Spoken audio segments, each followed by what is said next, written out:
नेताजी हमारे सपने में आए और नेताजी हमारे सपने में आए। उन्होंने, जब मैं सपने में मैं देखा कि मैं कहीं जा रहा था वृंदावन जाते समय मैंने नेताजी को देखा सपने में। उसके बाद सफाई गांव गया मैं, वहाँ देखे कि नेताजी बैठे हुए थे और किन्हीं लोगों से चर्चा कर रहे थे, कुछ पॉलिटिकल चर्चा कर रहे होंगे वहाँ। उस बीच मैं वहाँ मिला उनसे और वो हमको देखे तो अवस्था पर रह गए कि आप तेज प्रताप जी अचानक से कैसे आ गए। हम बोले वृंदावन जा रहे थे, नेताजी आपसे मिलना था हमको। तो उसके बाद हमने नेताजी को बोला कि आपका गांव हम घूमना चाहते हैं। तो नेताजी बोले ठीक है।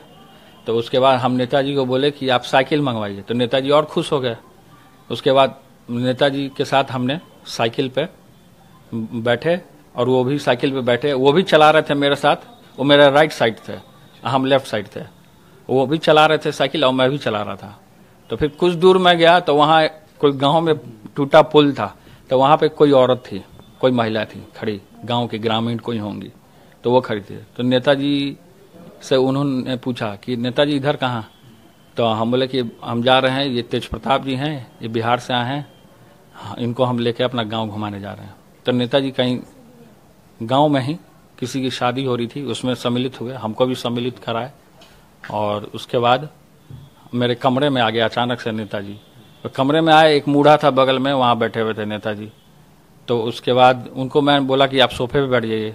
तो नहीं, नेताजी बहुत सिंपल हैं, शुरू से ही थे वो, और उनका जनता से बहुत नज़दीकी का इंटरेक्शन और पब्लिक के बीच में धरातल से जुड़े हुए समाजवादी का जो विचार होता है उसको फैलाया उन्होंने।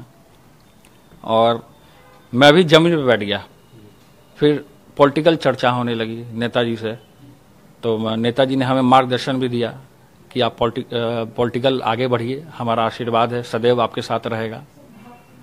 तो उसके बाद नेताजी ने घड़ी पहनते थे नेताजी, तो घड़ी उतार के हमको दिया उन्होंने। तो मैं उस घड़ी को लेकर के बहुत भावुक हो गया। उसके बाद भावुक हो गया, उसके बाद मैं रोने लगा सपने में। नेताजी की आंख से भी आंसू आने लगे। फिर नेताजी ने हमें गले लगाया। फिर उसके बाद अचानक से सपना टूट गया। फिर मैं नींद से उठा। फिर उसके बाद तुरंत हमने धनंजय जी को कॉल किया और साइकिल अरेंज कीजिए, हम मंत्रालय जाएंगे, अब पर्यावरण को भी बचाएंगे और नेताजी का संदेश पूरे बिहार में हम फैलाने का काम कर रहे हैं। हमारे पिता आदरणीय श्री लालू प्रसाद जी भी साइकिल चलाए थे और वो साइकिल से पर्यावरण को बचाने के लिए, डीजल पेट्रोल को वो कम करने के लिए उन्होंने साइकिल चलाया था।